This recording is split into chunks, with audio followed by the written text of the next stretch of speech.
and welcome to this episode of Framlingham College in Conversation. I'm Stacey Phillips and I'm the editor of Families Suffolk Magazine. I'm delighted to be here with Ruth Steggles and Drury from the pre-prep department at Framlingham College Prep School, and we're here to discuss a very important topic, all about building emotional resilience in young children. So hello Ruth and Jo, and thank you for having me and joining me today. Hello. Hi, nice to meet you. And you. As parents, we all worry hugely, rightly or wrongly, about our child's development milestones. Are they where they should be for their age? Are they doing the right things? Are they developing in the right way? And I know our magazine readers certainly have all these development milestones at the forefront of their minds too. But many of the things we focus on are physical skills or development areas that perhaps are more tangible for us to monitor.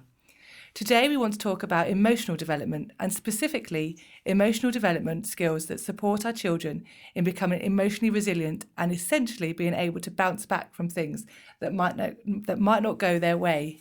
So Ruth, can you please talk me through your thoughts on what emotional resilience really means and how it manifests itself in young children? Well, I think you've described it really well when you say it's that ability to bounce back from things. Because I always think, and I speak as a parent of 3 children, all grown up now, and as a teacher for many years, that those children who have that bounce, something happens, but they just go, oh, never mind, we'll get on with it. So, if I think of quite frequent scenario in nursery would be drop off and that business of when parents are separating from their children are coming in. So you'll have a child who come in and perhaps they don't want to be dropped off by mum, not because they don't like coming to nursery, but maybe they think mummy's going somewhere really exciting, or they were in the middle of watching Peppa Pig episode when they had to leave, or whatever it is, but they're not happy about it. They've been grumpy all the way, and you're, oh, I don't want to go, oh mummy, I don't want to go. We've all been there. Yeah, absolutely. And hang on to those. I come along, or my colleague comes along, and he'd come on then, and then, but you really like being here. Oh, and we've got the sandpit out, and they'll look up and they go, oh yes, the sandpit's open. Oh, they've got a new red bucket. Bye, mum. Off I go. That's the child who's got that bounce, who's got that resilience, who can overcome it. And then you'll have the other child, of course, who no matter how much they like the sandpit, and you say, well, the sandpit's open. Mummy, can you come to the sandpit? No, mummy's not going to come. We're going to go. We go over to the sandpit, give them the red bucket. They're still, I don't want mummy. Build the sandpit.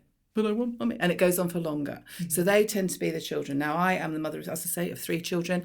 And I had one son who was your bouncy one. Oh, give me the red bucket. Let me build for England.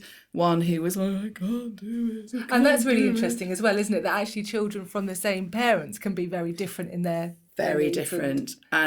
But one of the good things for us as parents, and obviously as teachers, to understand is that whilst you can't change fundamental personalities, if you are by nature quite an anxious person, quite an overthinker, and perhaps quite insecure, and I count myself in that number, you can't change your personality. No. But resilience can be taught. We can help children to develop the skills they need to enable them to get that bounce back. Maybe not with quite such enthusiasm, but they can get the bounce back. They can overcome the setbacks. They can develop that elasticity of thought and of mind. And they can learn to emotionally self-regulate when they're in a situation which has caused them some sort of anxiety. So it is something that can be taught, which is really good for us as parents to know. Brilliant. And that's really good to know that there is hope there as well. When particularly when you start a new term and you're thinking, is this ever going to get any easier? And it does. I have a 5-year-old. And I have instances where I have dropped her off at school and have cried myself walking out of the playground because she's in tears, I'm in tears, and then 2 minutes later, she's absolutely fine, and I'm dwelling on that for the rest of the day. And that's the interesting thing, isn't it? As we as adults, we hold it in. I mean, I can remember my children's first day at nursery, but fortunately for us, the way that children's memory works is, as long as we're remaining positive all the time about the experience, they won't remember those early days. They'll just be settled and happy. We will just carry that. We'll carry the guilt. So, Jo, it's clearly important we think about ensuring our children develop these skills from an early age. What are some of the things parents can do at home to support their children and reinforce what they learn during their early years? I think what Ruth has said, which is talking about the way we talk to the children, it's very easy for us to put our feelings onto a child. And actually, if we start using negative words of like, oh, I didn't like maths at school, or it's very difficult, that's what they're hearing. So we need to make sure that we are being that positive voice to them in everything that we do. as children grow up, their brains are developing. And when Ruth was talking about when they have that resilience, but if a child has gone into an anxious state, their frontal cortex isn't functioning anymore. So we have to be their frontal cortex. We have to explain our thinking. So if we can see that they're feeling sad, we need to acknowledge how they are feeling. We then need to say, okay, let's talk about this. And you need to talk them through the steps of how to relax themselves. So if they've arrived at school and they're feeling very unhappy, you say, acknowledge that they're feeling very unhappy. Let them talk to you and tell you why. And then say, okay, but today you're going to go and do this. And the staff here love you and they're going to care for you and they're going to keep you safe. And using that positive language, we can turn around the child's viewpoint and help them to overcome how they're feeling. It's not going to be instant, but they need to feel listened to rather than, come on, get over it. Yeah. Yeah, I suppose it'll be all right when you get there. That kind of message is not always the right one, is it? Because it's... No, Joe and I were talking about this on the way here. Yeah, because obviously dismissing what they're feeling then, isn't it? Exactly. Actually? Yeah. But I'm probably the oldest person in the room. And, when I was brought up, that was the common thing. My mum would just say, oh, you'll enjoy it when you get there. Yeah, and not listen to what I was trying to say. And I think that's a really key thing, isn't it, that we feel very strongly about, that when, it is actually listening to children, finding out what it is, because anxiety isn't a sort of an amorphous thing. It has a very specific beginning. People will be anxious about different things. One thing that might make somebody very anxious won't make another person very anxious. We need to know the individual. And like Joe says there, we've got the sort of 3 parts to our brain. And when we get anxious, or when we are frustrated, or when we're angry, or when we're sad, we may show what looks like anxiety, but actually they will have that reason. Our reptilian brain has just gone into fight and flight mode about it. And so that will then come out as, tears or shouting or refusal to do something. All of those things will happen. Then they get that emotional bit in there. And as Joseph Cartwright says, as adults, we just have to be the thinking part of the brain and give them the strategies. And work it out. I think as well, that's how it presents itself, isn't it? I mean, again, using my own children, they could start arguing or kicking off about something that's so small and irrelevant to actually what's actually going on, and then you have to sort of break it down and realise what's causing that initial concern or the problem.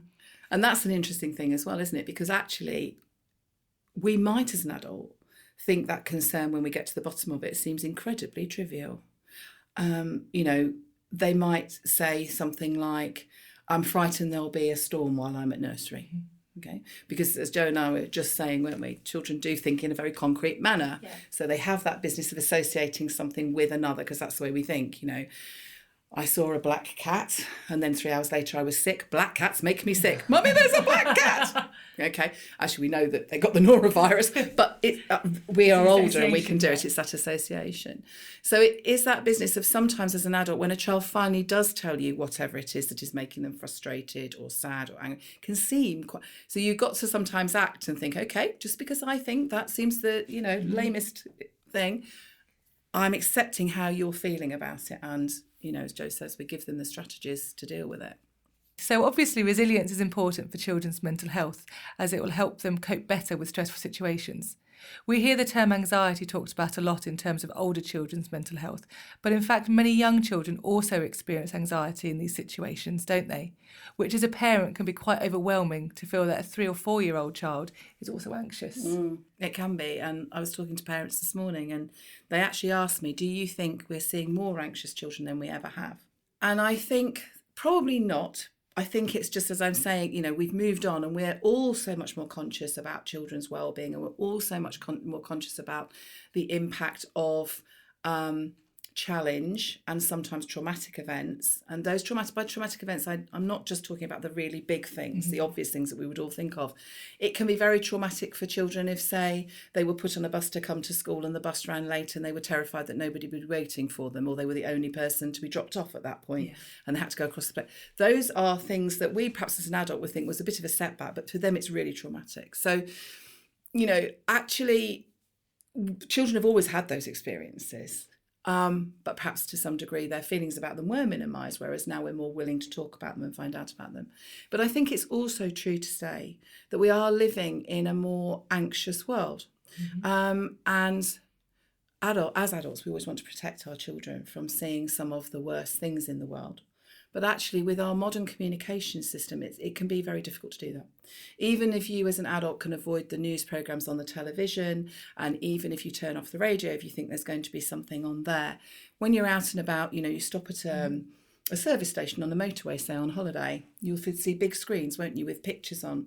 And actually, sometimes that can be worse for a child because they can see a picture, a graphic image of something, but no explanation. Don't understand how to associate. So there is more, and also there's that sort of climate of worry, and we know we've been through this period of time when all of us have been anxious about the world. We've all of us been anxious about what's happened. And however hard we try as parents to contain that anxiety within ourselves and to not spread it, children will pick up on it. And so some of the security, if you like, has gone for all of us. So we are seeing it more in children. And this is why it is so key that we as adults sometimes just have to act brave. We have to act brave for our children to develop that resilience. It does come down a lot of the time to how we I think that's what you it. mentioned earlier, wasn't it, about as parents, our behaviours and how it's learned from our actions. And I think as adults, we're all experiencing more anxiety since, the last few years, and they're probably picking up on that, aren't they? They are, I think, a little bit, yes. And I think as a world, we're more literate about it as well. We recognise it in ourselves more, and we're putting interventions in there to try and support more. So I'm hoping that as our generation of children are going to grow up, they're going to grow up as more secure adults because we have this world where we're talking about it and we're helping to support it from these very early stages. And I think if we recognise these issues at an early stage, then get those interventions in early, it means they're not going to kind of grow exponentially as they grow older, because we're giving children strategies at such a young age. So in the classroom recently, we've learned how to do dragon breathing. So we've been doing a topic about castles, and we're talking about dragons. And some children get frustrated with each other naturally at this age, but we are giving them tools already. Count in your head, learn to do dragon breathing, a big breath in through your nose, and then breathe out really loudly like a dragon for 5. And just doing that 3 or 4 times has given the children in the classroom tools from the age of 4. I mean, I can imagine when I was a child, if I'd have been given those tools, actually it would have helped me deal with so many different situations. Yeah, you can imagine, that pent-up frustration has just been released, isn't it? Brilliant. And we were talking, weren't we, about emotional literacy and using stories like the colour monster. Yes. Where you're giving children a way of describing how they're feeling so much more. Helps them because they can tell you how they feel. Now, when we use the colour monster, and we've both used it and we use it regularly in the pre-prep department, obviously we do have to say to children that we can't actually change colour. We're not like the monster. We can't suddenly show ourselves as red, and we can't say. So how do we know that's how we're feeling, and other people know? And you're helping them to understand that actually it's the outward behaviour is representing this inward feeling. So if you see somebody who is getting really grumpy like this, then actually think red, okay, they're angry. I'm angry. And giving them the words to use, aren't they? We try to give them the right words. So actually you're frustrated that you can't have your turn now. Or you're sad because you've had to say goodbye to mummy. Giving them that means that they can address it. They can become emotionally literate, and that will be important moving forward. We need to remember as well that anxiety and that fight or flight reflex, when you were a caveman, that was essential. If there's a bear coming towards you, are you going to fight it or are you going to fly off? So we have to remember that we're now in an artificial situation which is stimulating these flight or fight responses. And we need to make sure that we're preparing the children by not overstimulating them. We are in a world now where they're in cars and everything's rushing past them. They've got television screens that Ruth talked about earlier. They're seeing things everywhere. They're on devices. Their brains are functioning at this really high speed all of the time. So actually, how do we give children that opportunity to just be still, to be calm, to have an environment which they feel safe and secure in? And I think that it all can come back to that. Like, we come into the classroom, we have quiet music playing. In the morning, we give them activities so they know what they're coming into. and it's an environment that they're calm and still in. And the Maslow hierarchy of needs says for a child to be able to reach that state of self-actualization where they can learn, they have to be fed, watered, not be tired, and to feel safe. So actually, in life generally, as a tool, if we can give those children those 4 things as a foundation, that's a great starting point, because then whatever else is happening in life, if they've got that strong foundation, then they're going to be able to move on and feel safe and secure to learn. Do you also find children present anxiety in different situations? I mean, I would say my daughter is such a confident, at home, she rules the house. But I remember her first week back at school, I chased her out of the school playground because she wasn't going into that classroom. And it's like you've got 2 different people. Sometimes I think children can overcompensate though with, that very extrovert thing. And I think we can all do it. We're going to, I'm going to be really bubbly, really excited today. But actually that's just masking your nerves. And I think it's that idea of what is normal. And we are in this dangerous society at the moment where we have all these milestones that we're, right, children must do this by this age. But actually, that's quite a dangerous way to be looking, because no child has the same experience. And yes, your child may start talking slightly late, and they may later develop to have some learning difference. But actually, that doesn't stop them being an incredible child. It doesn't stop every person being unique. And it doesn't, to coin the phrase, which is but it's so true, have their own story. Yeah. And, we really should be focusing on where each child is at the moment and not worry if that is whether they're normal or what their peers are doing. Yeah, what is normal? I mean, Jo, as teachers, you sift through so many resources day in, day out to support children's learning. Have you come across any good books or online resources you think parents would benefit from investigating? So, Ruth just touched on The Colour Monster, which is such a brilliant book to be able to give children the language that they need. Some of the other books that I've come across are one called The Huge Bag of Worries and another one called Ruby's Worries. And these are both books to help children understand that when they have a feeling in their head, that if they keep it in their head, it can get bigger and bigger. So one has a worry monster that follows them, and that's getting bigger and bigger. No one else can see it, but it's so huge for this child that it's all that they can see. And then they both give you strategies to unpack those feelings so that you can help to feel better. You can understand that, actually, maybe that worry isn't as big as I thought it was. Just simply sharing it with a friend, finding someone that you feel you can trust to talk to. And I think that's a really powerful tool for children as well, to know that however small their worry is, it's not insignificant. Yeah, that's really important, having those words, isn't it, to understand. And then they can share that with their friends, can't they? If they say, I feel sad today, and their friends say, I feel sad today. Having someone else that says it too often makes you feel better, and even that communication can help, relieve a situation. Absolutely. And I think we're really lucky actually with the children's books that we have nowadays, because you can look at all of these things. I will never forget a year 3 child saying to me a couple of years ago, as I shared a book about pollination, and it was a story of a bee flying from different flowers. She's like, wow, I actually learnt something from a book. And I'm like, fantastic. That's what we want. You've got, learning is everywhere, and we've got these brilliant resources nowadays to help support us.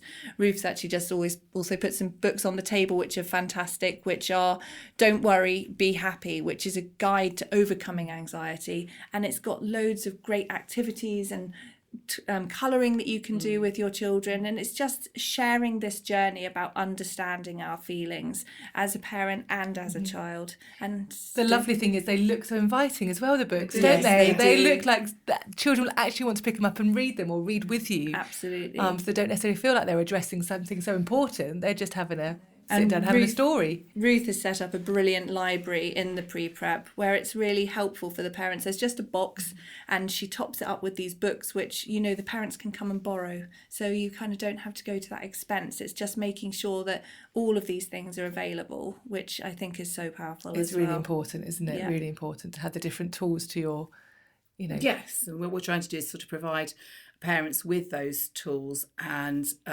things like the No Worries book, as you say, has lots of practical activities in that you can do with your child, but both of the books have a bit of a forward for the adult to help them explain some of the things that we've been saying about the that actually we as the adult, we're the most powerful tool for our children, whether it's our children or the children we're teaching. We are the most powerful tool. And one of the things that I think is really key now, and I'm sort of fascinated by it, because I suppose I didn't really understand children's anxiety until until I had my own. And one particular event, I was in the car. So we decided, my eldest son, who does have anxiety issues, but I wasn't really so clued up on it then as I am now, was really keen on dinosaurs. So I had heard about Dinosaur World at Lenwade, and we lived in Hoseley at the time, so it was quite a long journey. We love Dinosaur World. Everybody loves Dinosaur We World. have, yeah. So I thought, okay, be brave, put the boys in the car, we're going to Dinosaur World. So I put the boys in the car. Now, this is the days before sat-nav on your phone, when we all relied on maps and things. And obviously I knew the boys weren't going to be able to map read. So I asked my husband the directions, and he told me the directions, and I sort of kept them in my head. I was quite good in those days at memorising. I don't know if I could now. And he'd quite clearly said, you'll get to a roundabout and you have to turn right and go towards King's Lynn. So I'm going on. And he said to me, when you get to a certain point, you'll have gone too far if you've missed it. So we get to a roundabout, no sign for King's Lynn. Get to the second roundabout, no sign for King's Lynn. I was beginning to panic. And I knew I was getting anxious. Now, when I get anxious, I verbalise and talk for England. So because there I am, talking to nobody in particular, because I wasn't thinking of my children as receiving what I was saying. I genuinely wasn't. I'm just sort of talking to the windscreen or the person in front of me going, I don't know, why doesn't it say King's Lynn? Oh, it's supposed to say King's Lynn. Now where am I supposed to go? Oh, no, I've got to that point and he said I'd gone too far. Crying began in the back. The eldest son absolutely crying. Oh, my Lord, what are we going to do? My younger son was like, Mum, can you just stop talking, please, because you're upsetting him? Because Ben is quite emotionally literate.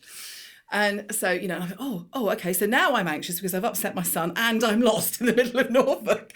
So, eventually sort of I did that whole breathing thing, calmed down, and then sort of said, right, we're going to find a garage. We're going to find a garage because I can buy a map. So I found a garage. Not only did I find a map, but also I found a very kind lady who told me exactly how to get there. But I sort of had to breathe then when I got back in the car, because I realised I was going to have to be really, really positive to overcome this negative start, to overcome the fact that Daniel was now extremely worried that we were going to be lost. Of course, we got to there and we had a lovely day. But this is when I really realised how children can hold on to things. For Ben, the younger son, he'd had a lovely day. He'd completely forgotten about the journey. What I didn't realise was all that time, all that day, Daniel was just worrying about whether we'd get lost on the way home. Oh, of course. So I got him in the car and I reassured him and we looked at the map. But that taught me such a powerful lesson as an adult about how I handle my own anxiety and what I know about myself, and how I then need to adapt that to be able to properly help my children. But it was a really powerful moment about me understanding that sometimes I have to act more confident than I actually am, and that I have to remember not to verbalise everything in front of the children. Which is hard as parents, isn't it? Especially when we've got really long days, or there's something like you were in a situation that you found very stressful, and it is that constant managing our own anxiety and our own stress. I had an incident this week with my son, actually. I'd had a really busy day, and it was tea time and everything was sort of happening at once, and I was clearly quite stressed about everything, and I sat down and Thomas said to me, I'm sorry, Mum. And I said, why are you sorry? He goes, I don't know, but I feel like I should be. And it really hit me that how I was presenting myself to him was clearly like he'd done something wrong. He hadn't done anything wrong. It was just me trying to do too much at once, getting myself in a bit of a pickle. And you're absolutely right, how they take that on themselves as children. I think I must have done something wrong because Mum's upset. Yeah. And that's the thing as well. We do tend to think, don't we, that if somebody's behaving in a certain way, it must be about us. There is an egocentric bit to most of us. And so, again, it's that emotional, it's that bit of the brain, the mammalian type, that's looking for that emotional response. And we have to use that thought process to think, okay, maybe, no, it's not. But you do feel awful as a parent, don't you? Oh, if your absolutely. child says, after that, I was like, oh, good. And then sort of sat down and sort of put it right. How as parents then can we, in situations that we find ourselves in, where we find us, can we sort of not reverse the process, but go back a step and put things right? I think you're right, actually. I think it is that sometimes you just realise that you're in that situation.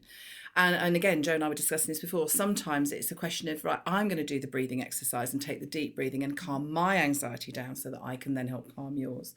I mean, one of the things to remember is when we're in the middle of that fight or flight response, whether we're an adult or a child, it's very difficult to have a conversation and do it. That's the point, isn't it? We are doing that response. So sometimes we have to let that go and let that response act out and then go back to it and say, okay, I was very, and actually explaining to a child, I think, why you're behaving, okay, it wasn't your fault at all. I had a really bad day.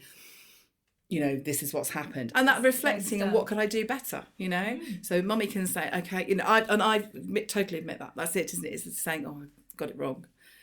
Because actually we do. But if I got it wrong, what can I do to put it right? So it's teaching them those habits. And they need to see that we get it wrong too, as well as parents, don't they? And like you say, it's how we then put it right. Yes.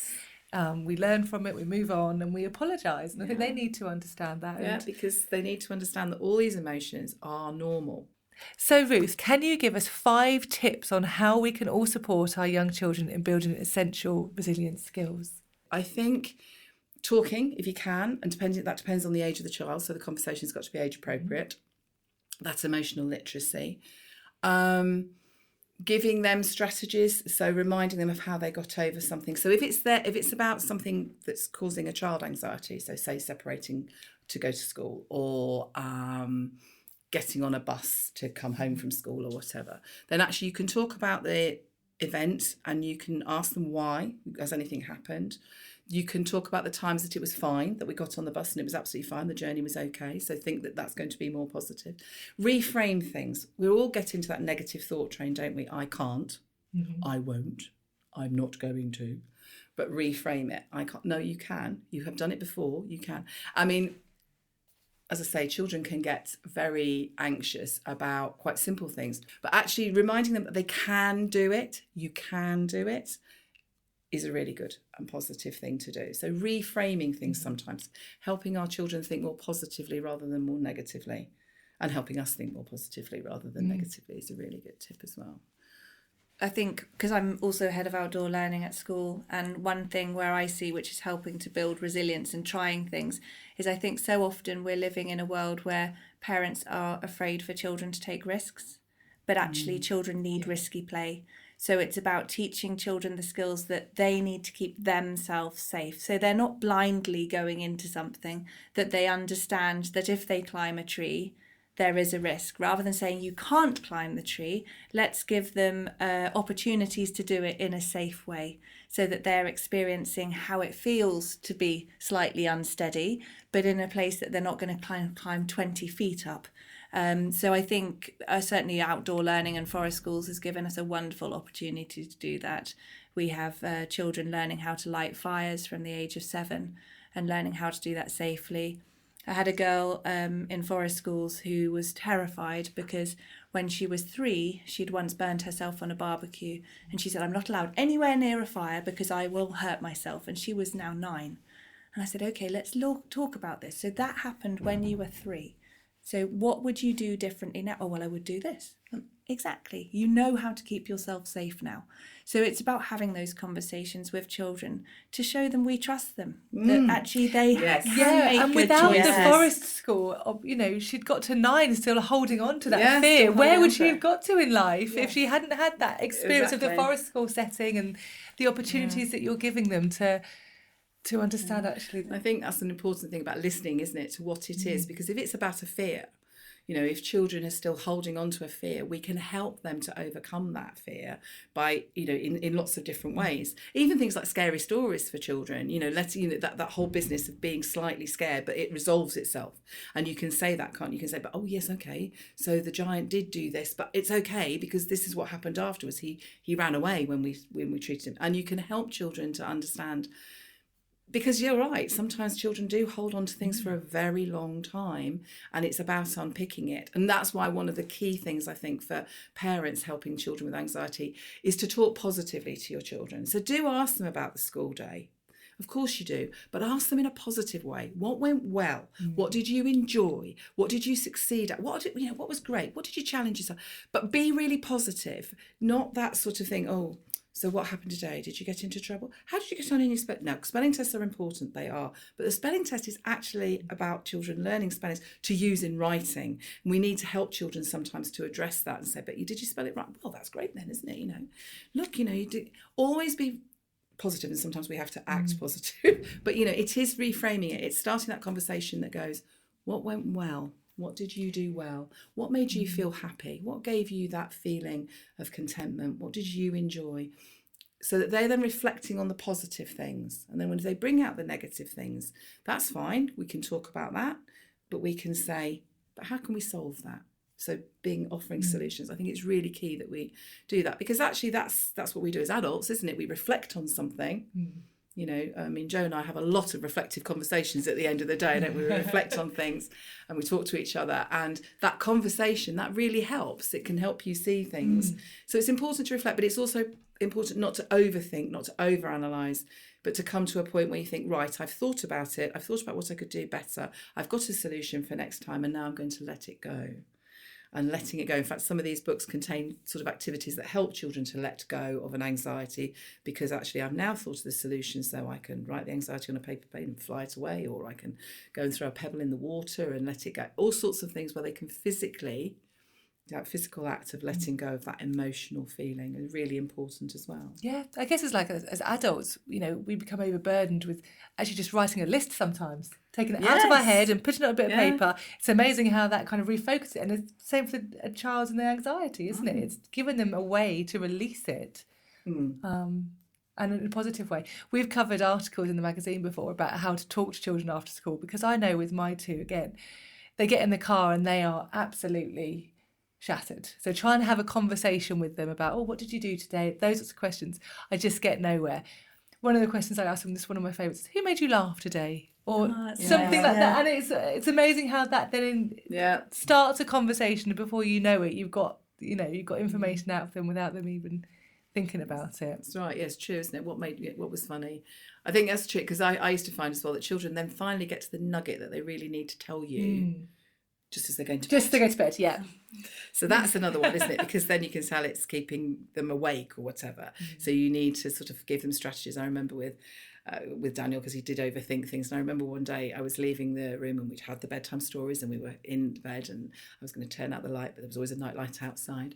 And he just said, Mummy, I wish my brain was like that night, like the light switch. And I said, why? He said, so I could just turn it off. And that's a key thing as well, is sometimes giving them strategies, like you say, we might write a list, or we might read a book that takes us somewhere, or watch something, but actually, giving them strategies so that actually they can safely and, let their brain relax, is really important. So relaxation is the key. And I think that's why forest schools are so wonderful as well, because it just really adds to your sense of well-being, doesn't it? And they're physically out there and they get all that fresh air and exercise, and they've done that, and then they are actually physically tired, and that can allow the emotional.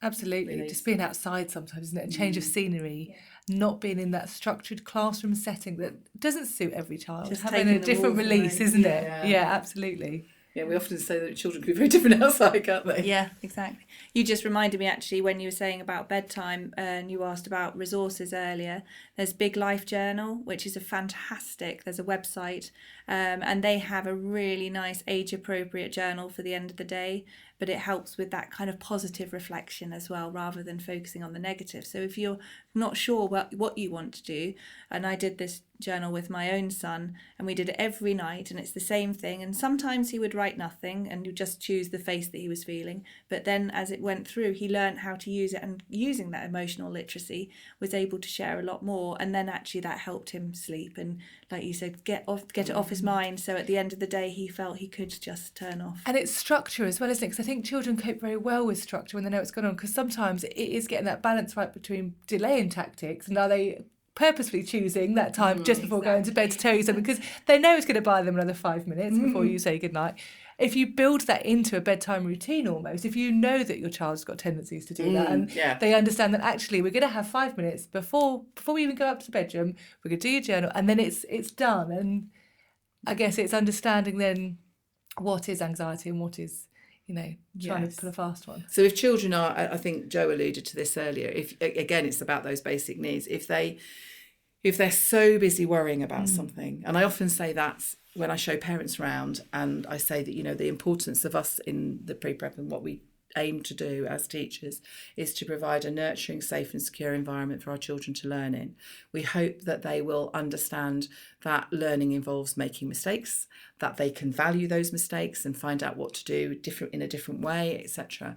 But we first and foremost understand that if a child is anxious about catching the bus home, or is anxious about simple things, getting changed for PE because they get changed more slowly than other people, or they don't know how to put the shin pads in their socks, or they're worried that they can't find their shoe under their peg. If that becomes overwhelming and that is dominating their frontal, you know, that is dominating their thought process, we do know as teachers that they're not going to be open to any learning that we put in. So we do have to understand that for children to learn, for our academic curriculum to be met, then children's wellbeing needs need to be met. So, you know, part of our role with young children, but I imagine even here in the senior school, part of the role with adolescents is always to have first and foremost, is somebody able to learn? Are they in the state, as Jo so well alluded to, all their basic needs being met? Because you don't want them to miss opportunities. I'm, again, thinking back to a scenario with my son when he was younger, and we spoke earlier about putting socks on. He really struggled with that. And I remember he used to love this after-school sports club. All of a sudden he came home one day and goes, Mum, I don't want to do it anymore. And he would just refuse to go back. And we broke it down. It turns out that he didn't want to go back because he couldn't take his socks off and put them back on after the after-school club. And this was going back to when he... but it was understanding that that was what was causing him problems. Once we addressed it and we overcame it, but he was going to quit the club because of something so small. It's sometimes easier to just not try. And I think it's really important that we help children to know that, A, it's okay that you're not the same as someone else. We are so unique, and what someone finds easy, another person may find very difficult. And I think that's a really important language to have. But also that it's okay sometimes to feel uncomfortable as well. So it's okay that you're, I'm worrying because I'm not as quick as someone else. But that's okay. We don't have to feel happy all the time. So, you know, for your son, it's okay that he's like not able to put his socks on. That's okay. If you can't write a word correctly, I have a rubber band in all of my classrooms, and I say to the children, I would rather see how brilliant you've been to spot a mistake, cross it out neatly, and show me how you've grown from that mistake, rather than having a whole page full of rubbings out, because you shouldn't be ashamed of that. We don't need to take it away. That's your learning happening on the page. So that for me is a really important lesson. And for your son, for him to feel it's okay that he couldn't do his socks and we can get through that, you can still do your club. Because I can teach you how to put the socks on. We can practice putting them onto teddy bears and all sorts, and we can gradually learn to do it. And I think that's it. The more we can encourage our children to tell us what it is that's out that, what is it that's causing that knot of anxiety, that knotted feeling in their stomach, if we can get them to tell us, then we can often help them to overcome so looking it. back on that, I was quite relieved that he did tell me what the problem was. But for some children, like you say, they, you know, it goes back again to what you were saying, it's given them the communication to express what it is that's causing them concern and how they can get help and overcome it. Thank you so much. I've really enjoyed chatting to you both today, and for you providing such an interesting discussion, which I know will be really beneficial to my sort of family community, and obviously myself, because it's been really interesting and things that I will certainly take away as a parent and think about moving forward. So thank you very much. Thank you. Thank you very much, Stacey. Thank you.